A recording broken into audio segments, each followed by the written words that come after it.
The night the emperor ascended the throne, the capital held its breath. No drums, no trumpet blasts, no triumphant procession through marble gates. Only the eerie glow of 1,000 oil lamps trembling in the courtyard, and the dense silence of a people who sensed, who somehow knew, that something unnatural had settled over the imperial palace. Most emperors entered history through ceremony. This one entered it through rumor.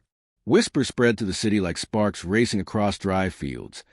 The new emperor had strange appetites. He kept stranger company.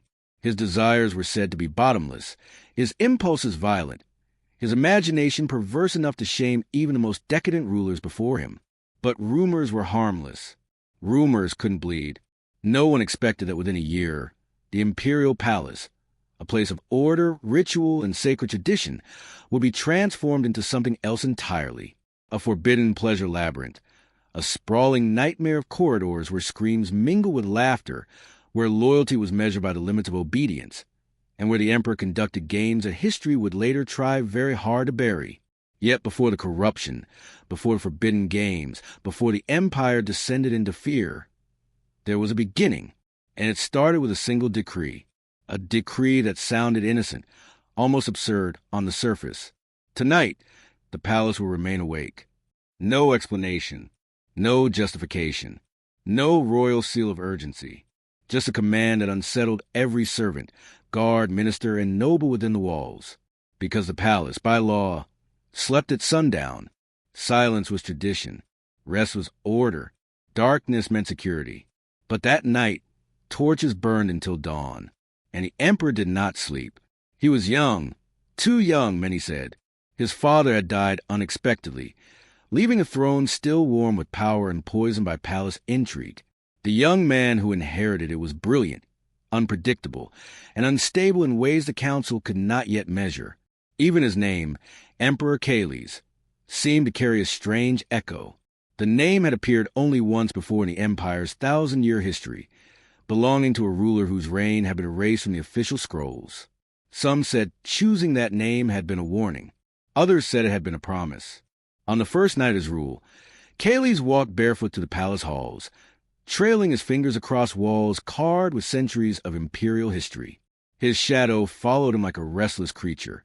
The servants bowed so low their foreheads touched the marble, desperate not to meet his eyes, because his eyes, they were too sharp, too awake, too alive with ideas no emperor should have. He paused before a pair of gold-leaf doors.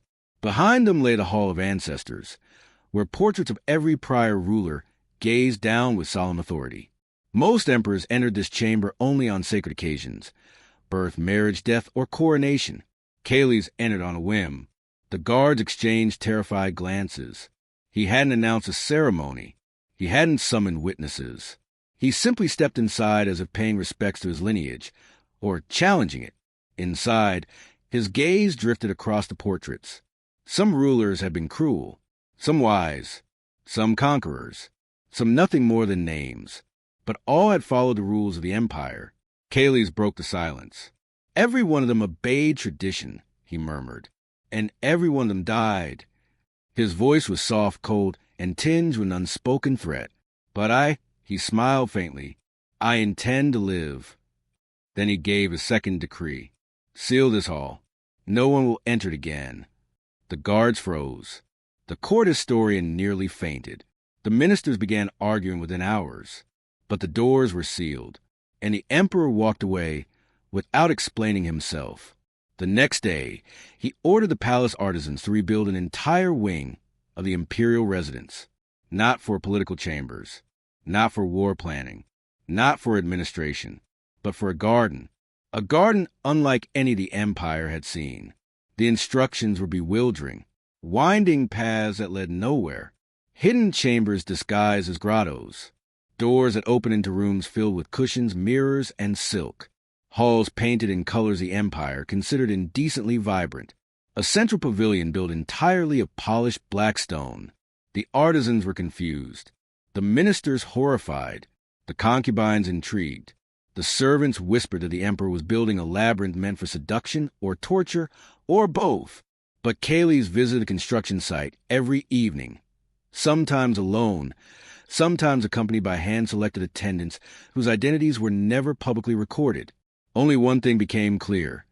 The emperor was designing a palace within a palace, a private world where he alone made the rules. Within a month, whispers spread that strange music echoed through the new wing long after midnight.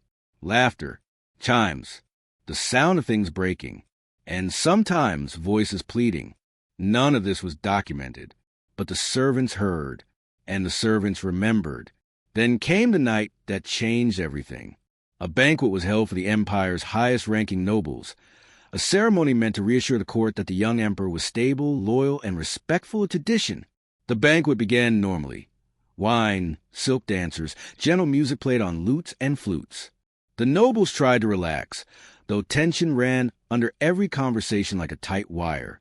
Then Emperor Caelys entered, slowly, gracefully, with a smile entirely too calm. He raised a cup of wine. "To the Empire," he said. The nobles raised their cups in weak unison. Caelys continued, "To order, to peace, to tradition." A few ministers exhaled in relief. Too soon. The emperor set down his cup. "And now," he said softly, "let me show you what tradition looks like when it is no longer chained." He clapped his hands.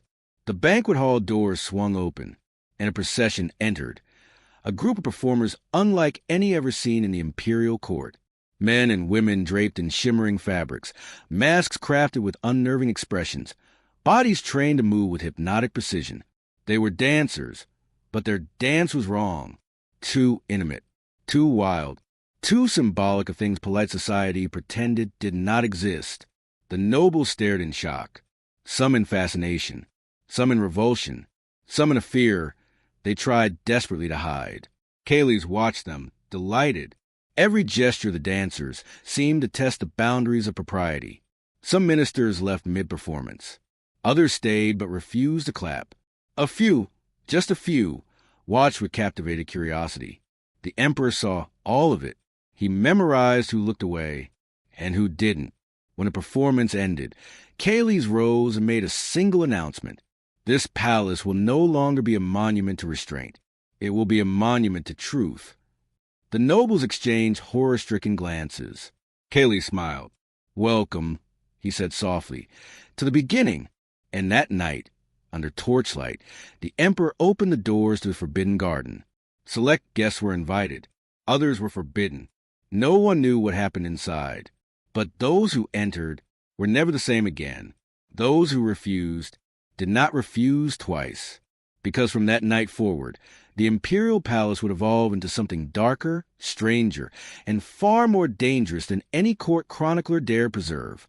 And Emperor Caelys, young, brilliant, terrifying, began craft and playground history would try desperately to erase.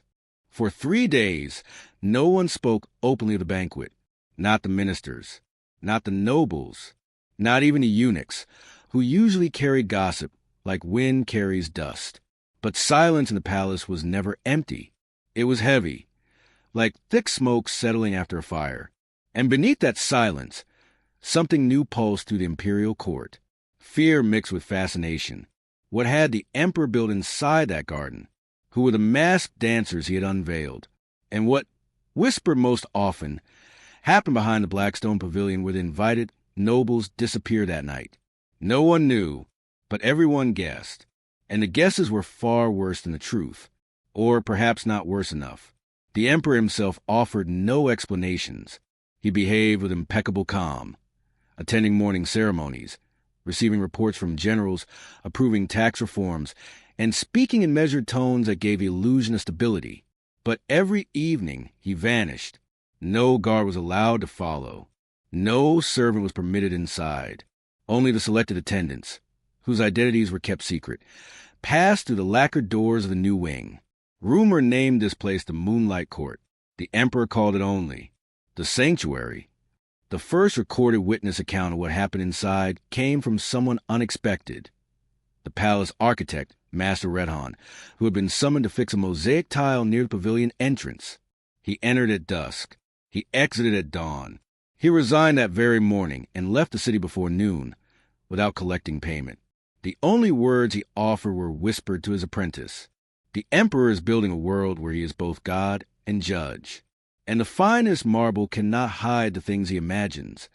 From that day, the emperor refused to allow workers inside the sanctuary. Only those he trusted, or those he intended to test, were ever granted entry again. Inside the palace's administrative wing, the council met in secret. The Grand Minister, a man old enough to have served 3 rulers before Kales, spoke with trembling urgency. "We must intervene. If we wait any longer, the emperor will twist the very laws of heaven." Another minister whispered, "And if we act too quickly, we will be the first to die." Everyone agreed on one thing. The emperor was changing, or revealing what he had always been. But they could not agree on how to survive it. The emperor, meanwhile, studied his court with scholar-like intensity. He took note of who avoided his gaze, who lingered too long, who whispered behind fans, who quietly volunteered to serve in the sanctuary, who refused invitations. Each reaction fascinated him. "People reveal their true selves when confronted with the forbidden," he said to his steward one night. "Some break, some blossom, some pretend not to care, and a rare few become unforgettable."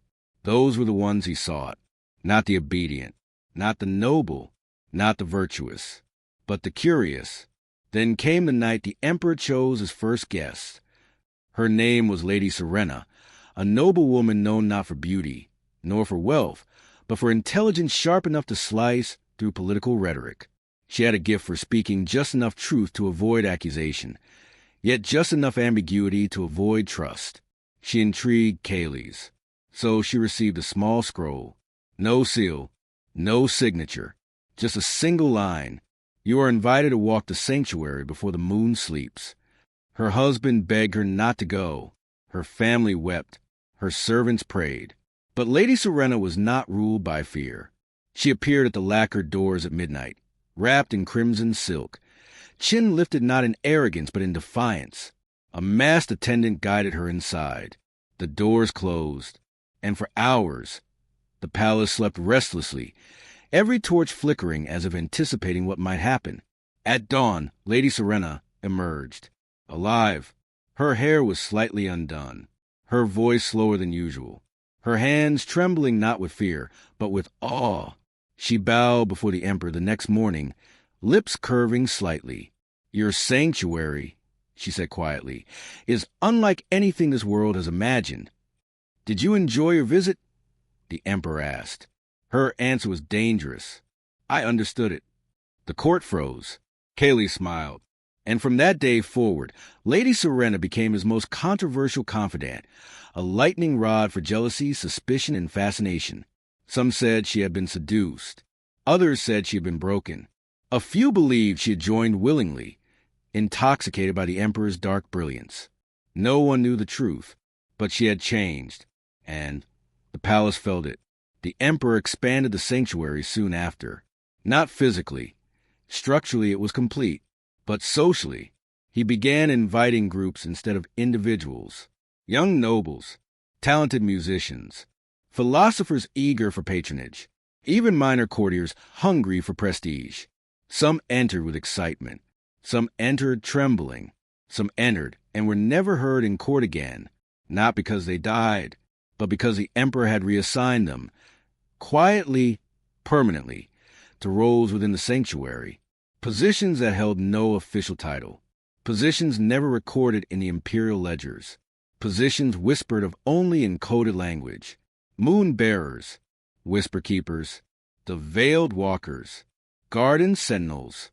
The palace had become 2 worlds. The world of daylight, governed by laws, decorum, and bureaucracy, and the world of night, governed by the emperor's private desires, experiments, and games. The 2 worlds rarely touched. But when they did, chaos followed. One evening, Kales summoned his council unexpectedly. They arrived filled with dread, expecting arrest, or worse. Instead, they found the emperor seated alone in the Hall of Mirrors, a chamber in use since his father's death. "You fear me," he said simply. Silence. "And yet," he continued, "fear brings clarity. You see me more honestly now than you ever did my predecessors." The ministers exchanged uneasy glances. Kales leaned forward. I will not harm those who serve faithfully. But remember this, power is not maintained by tradition. It is maintained by imagination. The Grand Minister swallowed. Your Majesty, imagination without boundaries becomes chaos. Kales' smile widened. Chaos, he said softly, is merely order that refuses to be boring. Then he dismissed them. They left shaken, because they realized something chilling. The Emperor was not mad. He was not careless. He was not lost in indulgence. He was calculating, shaping his palace into a human experiment, testing loyalty, ambition, fear, curiosity, and desire like a scholar dissecting a living world. And the sanctuary was only the beginning. The palace was divided. Some nobles began competing for the emperor's attention, eager to be invited to the sanctuary's night rituals. Others avoided him entirely, afraid of being drawn into something they could not escape. The emperor watched both groups with equal amusement. Then one night, he gave a new decree, a decree that changed everything. The sanctuary will open its doors for a single grand event.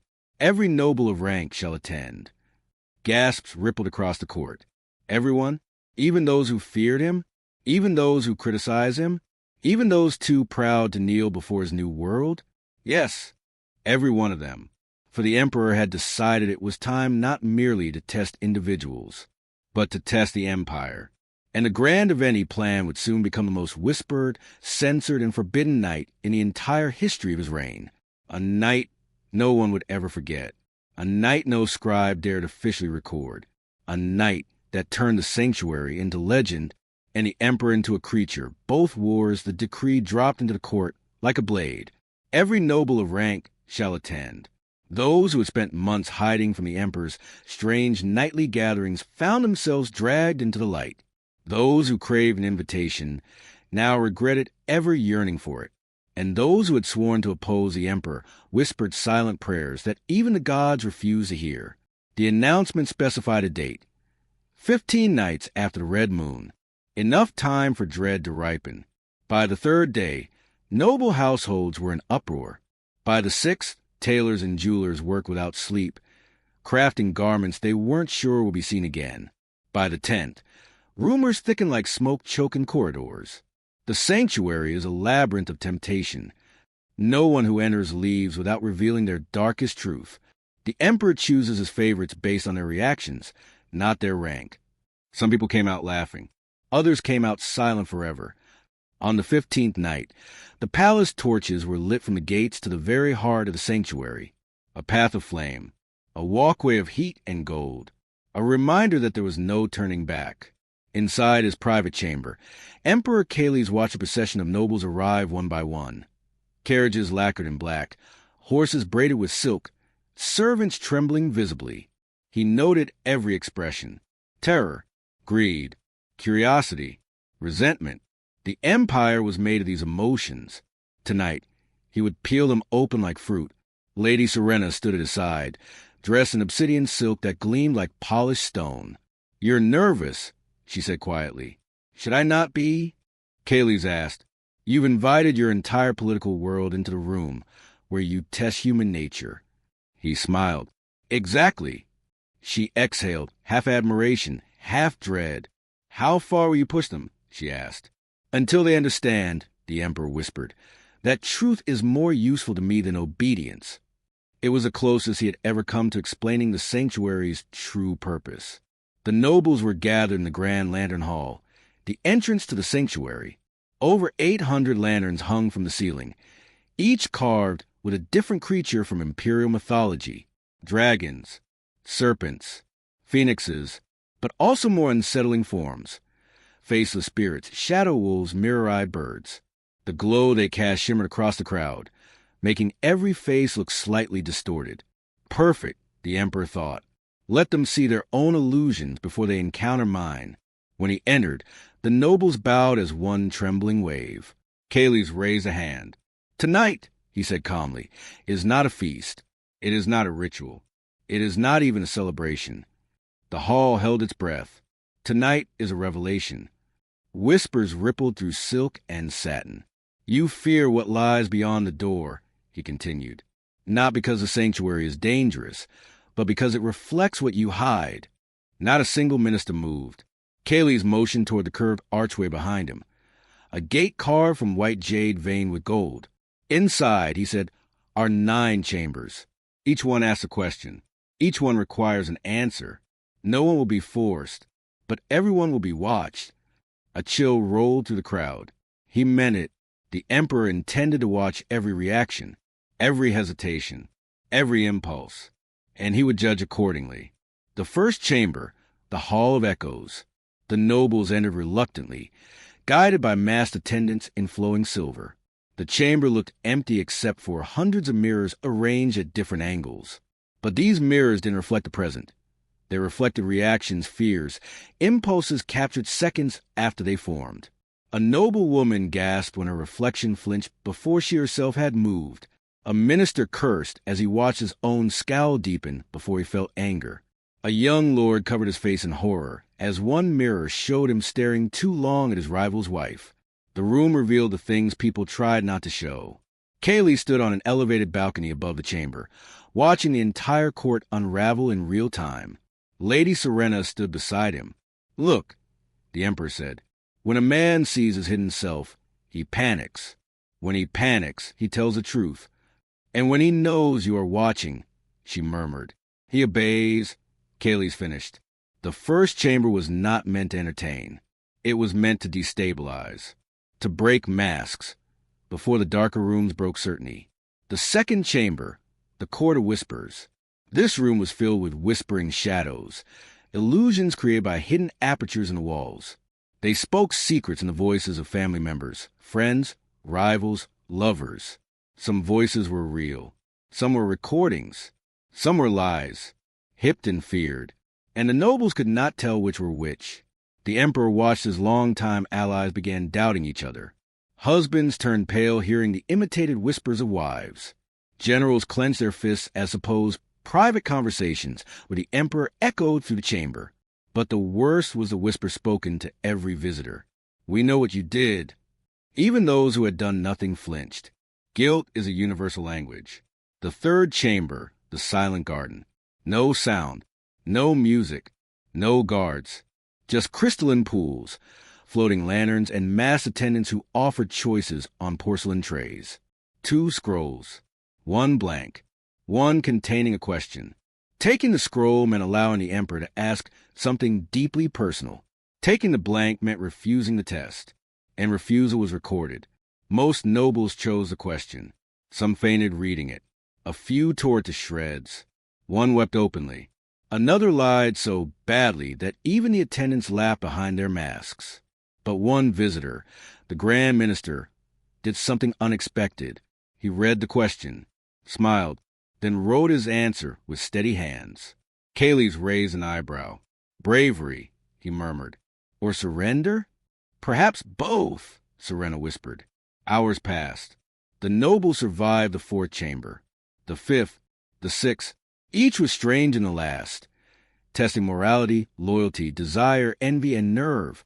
But the Emperor was waiting for the final chamber, the one he had designed personally, the one he had never shown even to Serena, the one every noble feared the moment they saw its door. The 9th chamber, the pavilion of the unmasked. Only 10 nobles were allowed at a time. The rest waited in unbearable silence. Inside, the room was dark except for a single circular pool of black water in the center. The Emperor sat behind it, masked attendants flanking him like silent statues. The rule was simple. Sit and speak one truth you have never admitted.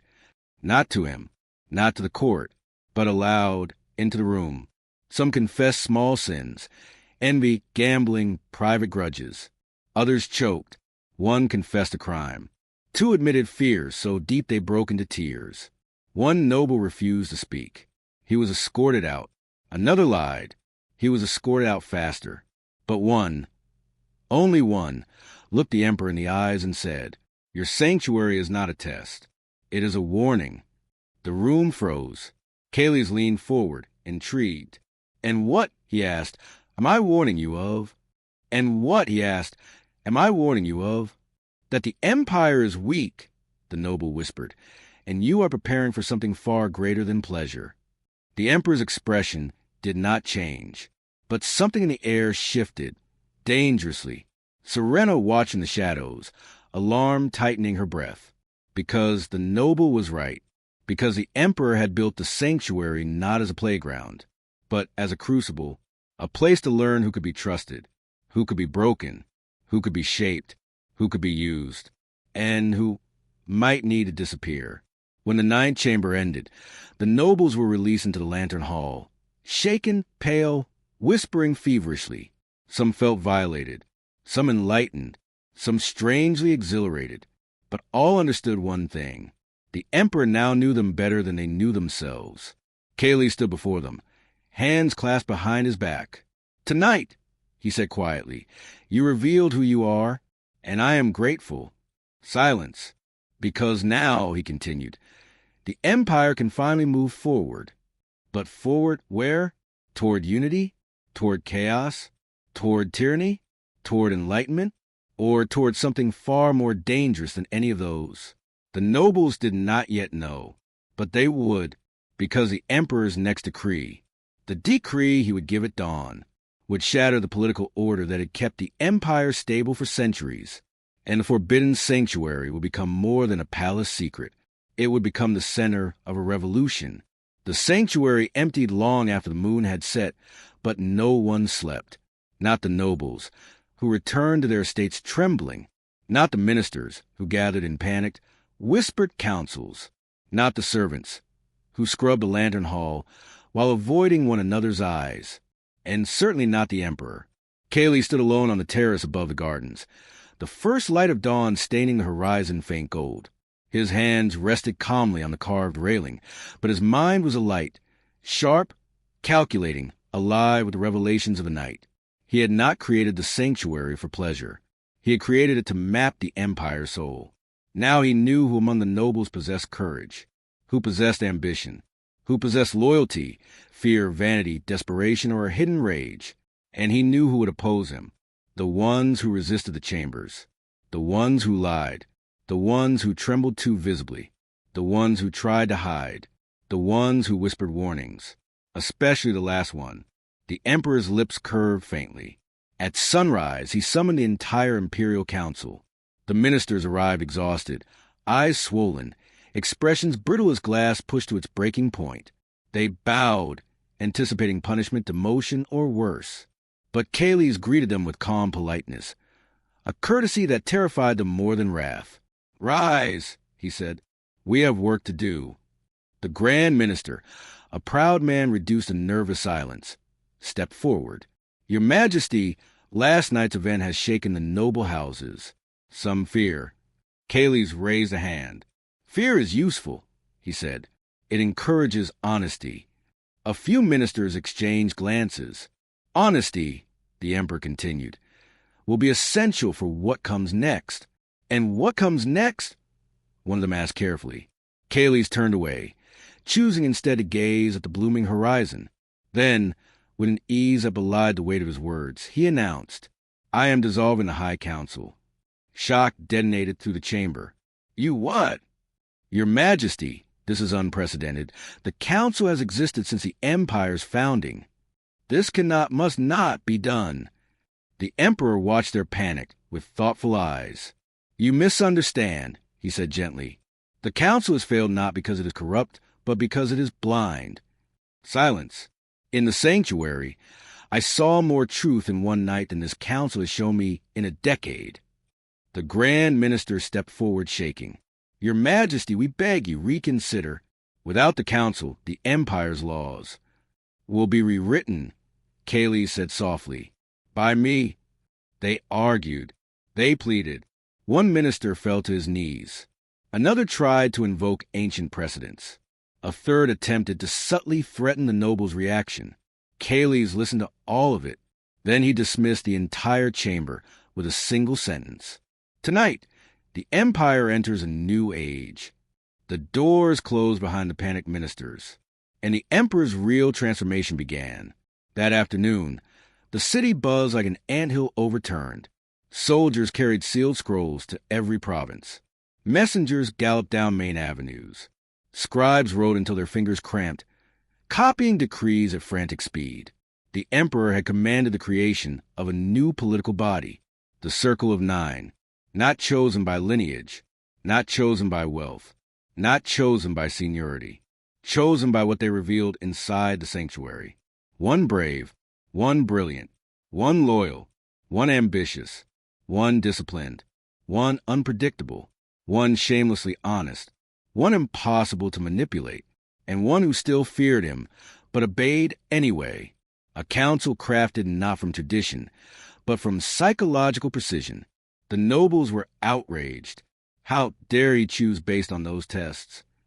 A council of virtues and vices? Ridiculous! He insults our bloodlines. This young tyrant will unmake the empire. But their anger made no difference, because the emperor had already secured the loyalty of the military generals weeks ago, through private meetings conducted in the sanctuary's silent chambers.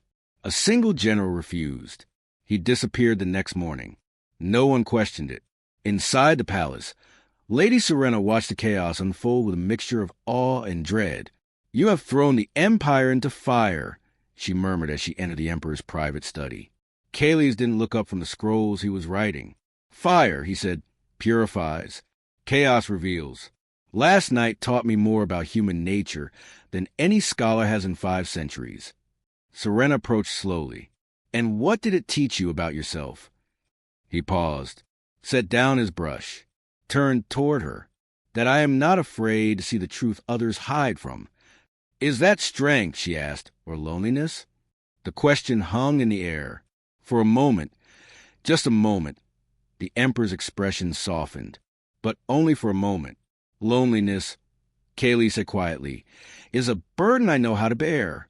Serena looked at him, searching for the man beneath the emperor. "And the Circle of Nine," she pressed. "Do you trust them?" "I don't need to trust them," he replied. "I need to understand them. And I do." He stood. "They will help reshape the empire." Serena's eyes narrowed. "And what becomes of those who refuse to obey the changes?" The emperor faced the sunlight, casting a long, dark silhouette across the room. "They will resist," he said. "And resistance gives me the justification I require." "For what?" Kales' answer was soft, almost tender. "For cleansing." Serena felt a chill run through her bones. By nightfall, the nobles were summoned again, but not to the sanctuary.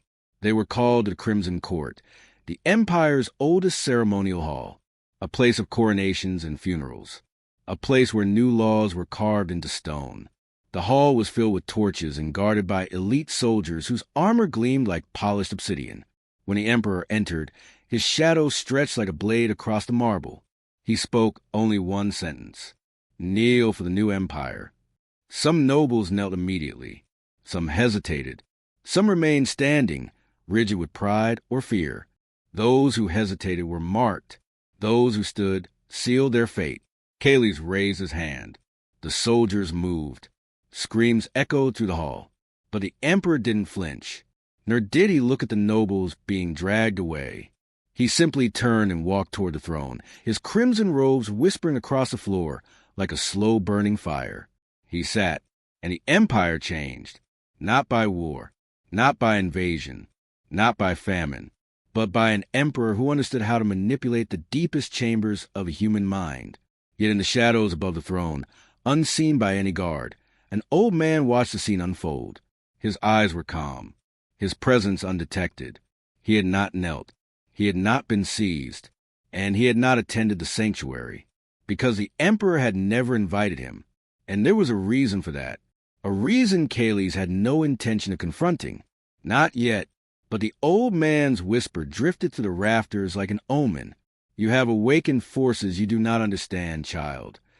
The emperor did not hear him, but he would, soon, because not everyone in the empire feared the sanctuary.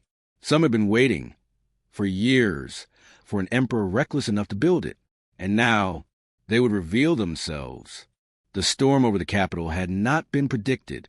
The skies, clear and indifferent for weeks, darkened without warning, rolling into a heavy curtain of charcoal clouds. Wind scraped the palace walls like claws, seeking a way in. Lightning cracked the horizon, briefly illuminating the towering roofs and carved lions that guarded the emperor's forbidden playground.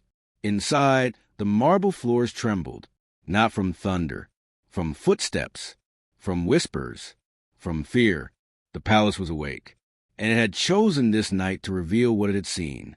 The emperor, draped in crimson silk that trailed behind him like spilled blood, swept into a hall of mirrors. The room shimmered, thousands of tiny reflections watching him from fractured angles. Courtesans in jewel-colored robes froze mid-dance as he entered, their eyes lowered, their wrists trembling like petals in wind. He looked amused. "Why?" he asked softly. "Has the music stopped?" The musicians swallowed hard, their hands hovering over lutes and flutes. No one dared speak. Then, from the far end of the hall, came a sound no one expected. A voice, firm, female. I stopped the music. Gasps rippled like shock waves. At the center of the room stood Lien, the emperor's favorite, the woman he displayed as a trophy yet underestimated more than anyone else. Her hair was unpinned, long and dark, a deliberate act of rebellion. She held the instrument, his prized jade lute, in her hands as though she were ready to snap it in half. The emperor's smile did not fade. It sharpened. "Little Lotus," he murmured, "you forget your place." "No," she replied, "you forget your humanity." A collective intake of breath. The air pulsed. Even the thunder outside seemed to quiet, as though the heavens themselves leaned in. He approached slowly, boots echoing against the marble. "Humanity is a burden," he said, "one I discarded long ago. And you, of all people, should know that." Her jaw tightened. "I know too well." The emperor raised his hand. Everyone braced, but the strike never came, because at that exact moment, the palace itself intervened. A deafening crack tore through the hall as lightning struck the roof. Dust and fragments rained down. The mirrors flickered, reflections multiplying, twisting, watching. The palace groaned, whispered, warned. The emperor froze, his expression twisting with irritation. "Even the heavens are unruly tonight," he muttered. But Lien, staring up at the trembling ceiling, whispered, "No, Majesty, it is the palace. It has had enough." For decades, the emperor had expanded the palace not with architects, but with prisoners. Every hallway, every staircase, every secret chamber had been built with bruised hands and broken backs. The palace was a labyrinth of obedience carved through suffering. Some said that places built with pain developed memories. Some said they developed a will. Tonight, the stories came true. Handmaidens in the western wing heard walls clicking like teeth. Servants in the kitchens felt floors shift, shuddering beneath pots and boiling broth. Lanterns dimmed, then flared, then extinguished entirely as if blown out by an unseen breath. Even the forbidden playground, a maze of pleasure chambers and forbidden theaters, began to change. Doors that once slid open at a touch now refused to budge. Curtains fluttered without wind. Carved wooden screens creaked like old bones. The palace was no longer passive. It was resisting, revolting, perhaps even remembering. Back in the hall of mirrors, the emperor's grip tightened around Lien's wrist. But before he could drag her away, something unusual caught his eye. The mirrors. Every reflection showed him not as he was, but as he had been. A child, small, lonely, afraid. The figures in the glass were unmistakable. The boy emperor, before cruelty became his armor, before power became his addiction. He stared at the reflections with widening eyes. "Turn them back," he hissed at the palace attendants. But the mirrors ignored him. They kept shifting, showing scenes he had buried. His mother, turning away in disappointment. His tutors, kneeling in fear after his first outburst. His siblings, sent away one by one so he could grow without rivals. Each memory struck him like a slap. "Majesty," one advisor whispered, trembling, "perhaps we should leave this room." Silence. The emperor snapped, but the command lacked its usual venom. His hand trembled. For the first time in years, the courtiers saw him not as a god, not as a tyrant, but as a man trapped inside a cage of his own making. The palace, the creation he had shaped through suffering, had trapped him, a fitting revenge. Fear spread through the palace like poison smoke. Some courtiers began whispering of omens, of curses, of the ancestors displeased. Others insisted the palace was alive, remembering the cruelty it had witnessed. But the emperor's most loyal adherents refused to believe any of it. They blamed rebels, spies, foreign sorcery. One general stormed to the corridors with soldiers yelling, "Walls do not move. Doors do not breathe. You fools are panicking over shadows." But when he reached the chamber of golden masks, the floor beneath him rippled like water. He fell to his knees, screaming, because beneath the transparent marble, trapped faces stared up at him. Faces pressed against the underside of the floor, distorted in agony. The floor had always been rumored to be built over the burial pit. Now it demanded to be seen. The soldiers fled. The general wept. The palace had chosen this night to reveal every secret the emperor tried to bury. Back in the Hall of Mirrors, the emperor dragged Lien toward the exit, but she pulled free, standing tall. "Majesty," she said, loud enough for the entire room to hear. "This palace was built with screams. You locked away truth, buried innocence, and twisted joy into spectacle. Now the walls remember." He spat. "You think walls can defy an emperor?" "I think," she answered quietly, "that everything you have broken is rising to break you." The courtiers looked between them, terror and fascination mixing like dark wine. The emperor opened his mouth to argue, but the ground shook again, this time violently. Lanterns shattered. Mirrors cracked into spiderweb fractures. And from deep somewhere within the palace, a sound rose. A chorus. A wail. 1,000 whispers merging into a single voice. "We remember." Lien stepped backward. The emperor stumbled. Every person in the hall fell to their knees as the palace spoke through trembling stone. Thunder roared above them. Silence fell below. The emperor, breathing heavily, turned to Lien. "What have you done?" She met his gaze with steady, unflinching eyes. "Nothing," she said. "This is your night, Majesty. The night your palace stops pretending." A sudden gust of wind tore through the hall as the main doors burst open. Rain whipped the floors. Lightning illuminated the corridors in ghostly flashes. The storm had claimed the palace as its own, a symbolic intrusion, a cleansing. Soldiers rushed in, slipping on wet marble, shouting for orders. Courtiers cried out, shielding themselves from the cold wind.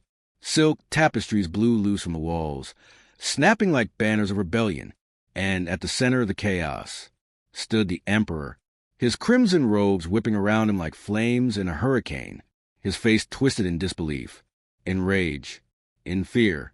The palace he believed was his greatest achievement had turned against him, and everyone knew it.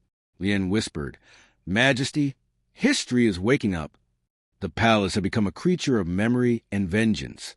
Its corridors, once meticulously controlled, now shifted at will, walls moving, staircases folding into shadows, doors vanishing or appearing in impossible places. Candles flickered despite the absence of wind. Tapestries flapped though the air was still. Every footstep echoed as if the floor itself were laughing. The Emperor Kales, once confident, now moved with caution. His crimson robes clung to him wet with rain, dampened by the storm that had entered as if drawn by the palace's own will. Every corner whispered secrets he had long buried. Every mirror reflected truths he tried to ignore. The courtiers, once his instruments, now witnesses, gathered in trembling clusters. They had arrived seeking order, protection, or at least comprehension. Now they faced a palace alive with judgment. Some whispered about curses. Some muttered about revenge from spirits of those who had built and suffered within these walls. The Grand Minister, pale and shaking, murmured, "Majesty, the palace remembers. It sees your deeds. It tests all who enter." Kales ignored him. He had never feared mortals. But the palace had grown beyond mortal comprehension. A young noble, trembling with terror, asked, "Your Majesty, how do we survive this?" Kales's eyes, once sharp with amusement, narrowed into shadows. "We survive," he said, "by seeing ourselves clearly, by confronting the truth we have spent lifetimes avoiding." And that truth, the Emperor realized, was now demanding him first. He was drawn to the Hall of Shadows, A chamber deep within the sanctuary, where the walls were coated in dark reflective obsidian. At first glance, the room appeared empty, but the black surfaces rippled, revealing flickers of past events. Each reflection was not a mirror image, but a recording of deeds long forgotten or intentionally hidden. Here, the Emperor saw himself, as a child screaming while locked in the corridors of his first tutors, as a young man watching servants punished for minor mistakes, as a ruler whose pleasure often coincided with others' fear. Each memory struck with a physical weight. His chest tightened. His hands trembled. He realized that the palace was not merely a structure. It was a repository of every scream, every secret, every hidden truth he had cultivated. He turned to leave, but the doors had disappeared. A chorus rose, soft at first, then growing louder. Whispers, moans, fragmented cries, all intertwined into a single voice. We remember, we see, we judge. It was impossible to tell whether the voices were real or echoes. The Emperor staggered, clutching the walls, trying to silence them. The echoes of servants, artisans, and nobles who had suffered or deceived within these halls now spoke together, as if the palace itself were alive and conscious. Lien appeared at the doorway, or rather, where the doorway had been moments before. She had a lantern in hand, its flame undisturbed by the chaos. "You cannot command this place," she said softly. "Majesty." "Not anymore." Kaylee's jaw tightened. "I am the Emperor. Everything obeys me." She shook her head. "You forgot one rule. The palace remembers those who build it and those who destroy it." The Emperor realized the truth in her words. His own creation had become a tribunal, a living court of his deeds. The walls rippled again. Figures emerged, phantoms of the past, half human, half memory. A servant from his childhood, a fallen noble, a masked dancer who had disappeared years ago, all stepping into existence. Kaylee drew his sword, but the phantoms did not advance. They spoke. "You built us for your amusement. You crafted corridors with fear. You transformed loyalty into spectacle. Now you face the reckoning." The Emperor raised his voice. "I am Kaylee's. I am ruler. I command this palace." But the palace answered, not in stone or wood, but in truth. "Ruler, yes, but not master, not over what you've sown." Lightning struck the hall of shadows, and mirrors shattered into fragments, reflecting countless images of Kaylee's himself. Each aversion he feared or denied. The floor beneath him shifted. The ceiling seemed to lower. A wind, cold and wet, spiraled around him, carrying the whispers of all who had entered before. For the first time he understood. The sanctuary, the forbidden playground, the crimson hall, the lantern hall, they had always been part of a test he could not escape. The choice. Lien stepped closer. "Majesty, there is only one way to endure this night." Kaylee's chest heaved. His mind raced. He had ruled the empire with iron and imagination. He had tested ministers, nobles, and courtiers. He had designed chambers that exposed every weakness. But now, he was alone with his own reflection and his palace's judgment. She continued, "You must confess, not to me, not to the court, not to your people, to yourself. Only then can you walk these halls without being devoured by them." He laughed bitterly. "Confession? After everything? I am an emperor." "No," she said quietly. "You are a man who built a godless kingdom.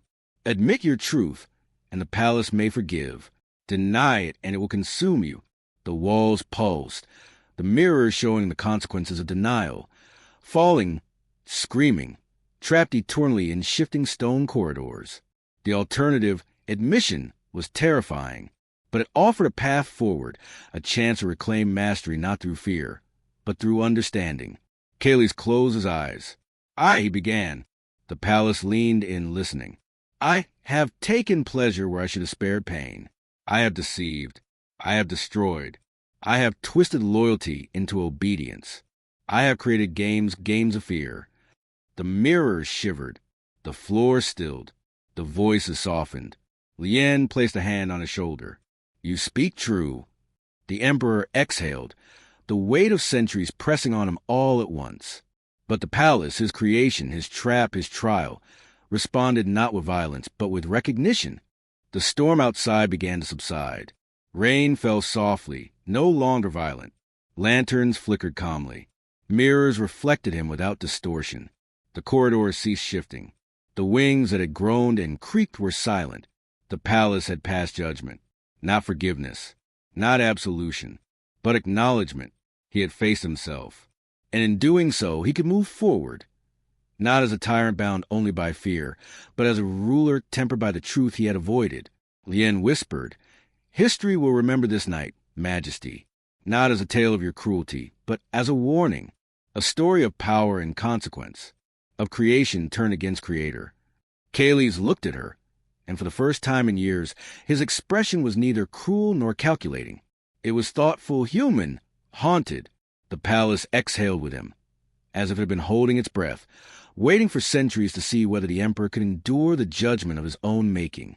And for that night, at least, he had survived. The morning after the storm was silent. The streets of the capital, usually buzzing with merchants, servants, and soldiers, were empty. Mist curled like ghostly fingers along the palace gates. Lanterns swung gently, undisturbed by wind. And the city, sensing something extraordinary, held its breath. Inside the palace, Emperor Kayles moved with measured calm. The crimson robes he had worn the night before were replaced by somber black silk. His face bore no triumph, no cruelty, only the faint traces of what he had endured. An emperor tempered by the judgment of his own creation. Word of the night's events traveled slowly at first, carried by servants who dared not lie. Whispers grew in intensity, reaching courtiers, merchants, and nobles alike. The palace is alive. The emperor faced his own chambers of truth and survived. Those who entered Forbidden Playground either emerged changed or never returned. Stories multiplied. Each retelling was more elaborate than the last. Some claimed the emperor had confronted shadows of the dead. Others said the palace had spoken, judging every lie and crime in the empire. A few whispered of Lien, the woman who had guided the emperor through the trial, claiming she had saved him, or perhaps controlled the palace itself. By dusk, the empire was gripped by a single emotion, fascination mingled with fear. The Circle of Nine, the council chosen by the emperor based on the sanctuary tests, was convened for the first time since the storm. Their chamber was tense, each member aware of the weight of history pressing down upon them. Kayles entered, not as tyrant, but as a man who had endured his own judgment. He addressed the circle with a voice both calm and commanding. The empire has witnessed the consequences of power unchecked. The Forbidden Playground has spoken, and now we must act, not as rulers of tradition, but as custodians of truth. The members exchanged wary glances. The Grand Minister, still shaken by the events of the night, asked, "Majesty, how can we govern with a palace that judges even its master?" Kayles smiled faintly. "By acknowledging what must be seen and acting upon it. We cannot rule with fear alone, but we can guide with clarity. The empire must understand itself as I have understood myself." One member, a young philosopher, dared to ask, "And what are those who resist, who refuse your guidance?" Kayles' eyes hardened, but there was no cruelty. They will learn or they will fall. History has always favored those who adapt. The Circle of Nine nodded, understanding the weight of the empire's new order. Obedience tempered by understanding. Word of the emperor's trial spread throughout the noble houses. Families who had feared exile, execution, or exposure now returned to the palace with trembling respect. Yet some could not forgive. Pride and fear intertwined, creating conspiracies whispered behind closed doors. One noble, whose ancestors had built vast estates for the empire, swore to reclaim influence lost to the emperor's tests. Another whispered to foreign envoys, "The emperor is no longer just a ruler. He is a force beyond reason. Watch carefully." Kayles anticipated these murmurs. He had designed the Forbidden Playground to test loyalty, courage, and cunning. He had seen the seeds of rebellion sown, and would respond not with brute force, but with strategy. Lien, once a confidant, now became a figure of mystery. Rumors painted her as both savior and enforcer of the palace's will. Courtiers claimed she had secrets of the palace that even the emperor did not fully understand. She moved through the palace with deliberate grace, observing, noting, recording. Her eyes held knowledge, not fear, and those who encountered her began to understand.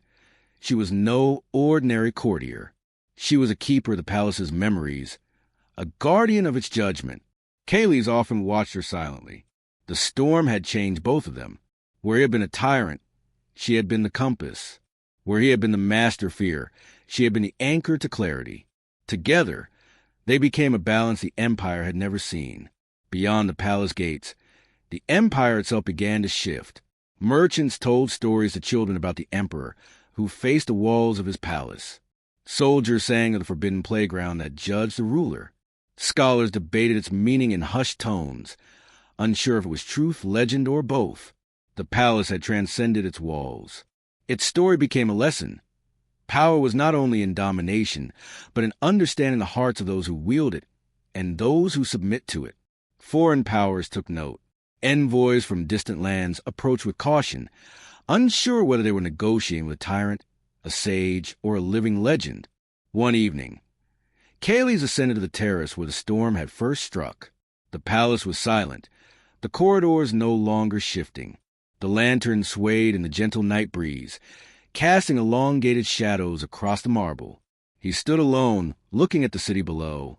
The Empire stirred, alive with stories of his night-long trial. Liane appeared beside him. "Do you fear what you have become?" she asked.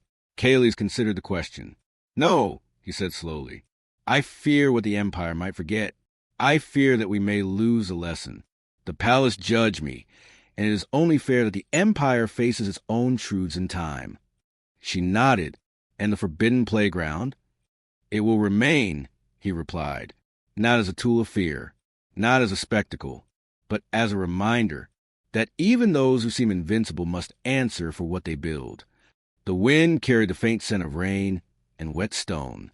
The Emperor's reflection in the terrace's polished marble shimmered, no longer cruel, no longer distant. Human yet powerful. Stories of the forbidden playground spread beyond the palace, weaving into the fabric of the Empire. Courtiers spoke of chambers that revealed truths. Nobles whispered of corridors alive with memory. Children learned of a ruler who had faced judgment in the heart of his own creation. The Emperor became both feared and revered, not for cruelty nor for conquest, but for surviving the judgment of his own palace and shaping the Empire with insight rather than mere dominance. And the palace itself, once a playground of indulgence, had become a symbol of consequence, reflection, and power. The Empire had learned. Every action, every secret, every choice was watched. Every chamber of human nature, fear, ambition, desire, loyalty, could be tested, and those who underestimated the forbidden playground would pay dearly. Kayleigh turned from the city, walking slowly back into the palace. Lanterns glimmered along the corridors. The mirrors, now silent, reflected not just images but memories, his and those of the empire he ruled. And somewhere in the shadows, Liane watched, a knowing smile playing at her lips. The legend of the emperor and his palace was only beginning.